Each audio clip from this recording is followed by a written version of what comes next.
High কমোডে দাঁড়িয়ে পেশাব করলে কি গুনাহ হবে?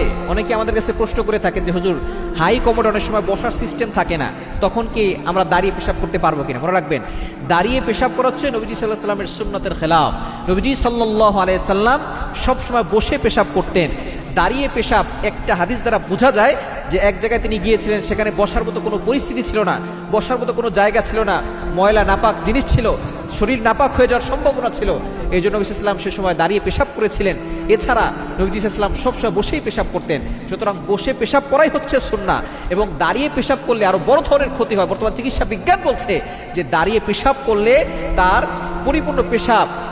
পরিপূর্ণভাবে শেষ হয়ে যায় না, পেশাব আরও কিছু বাকি থাকে এবং বিষাক্ত যে পদার্থ আছে সেগুলো বের হয় না, এবং অনেক সময় আমাদের কিডনির ভিতরে পাথর জমে যায়, এই পেশাবের পানির সাথে সেগুলো বের হয়ে যায়। যারা দাঁড়িয়ে পেশাব করে দেখা যাচ্ছে তাদের এই মূত্রথলিতে এই পাথরগুলো পরিপূর্ণভাবে বের হয় না, সেগুলো জমা হয়ে থাকে, মূত্রথলিতে ইনফেকশন হওয়ার সম্ভাবনা আছে, কিডনিতে বড় ধরনের সমস্যা হওয়ার সম্ভাবনা থাকে। সুতরাং দাঁড়িয়ে পেশাব করলে চিকিৎসা বিজ্ঞান বলছে বড় ধরনের ক্ষতি হয়। সুতরাং দাঁড়িয়ে পেশাব করবেন না, দাঁড়িয়ে পেশাব করা সুন্নতের খেলাফ। এবং অবশ্যই যদি আপনি নিয়মিত দাঁড়িয়ে পেশাব করেন আপনার গুনাহ হবে।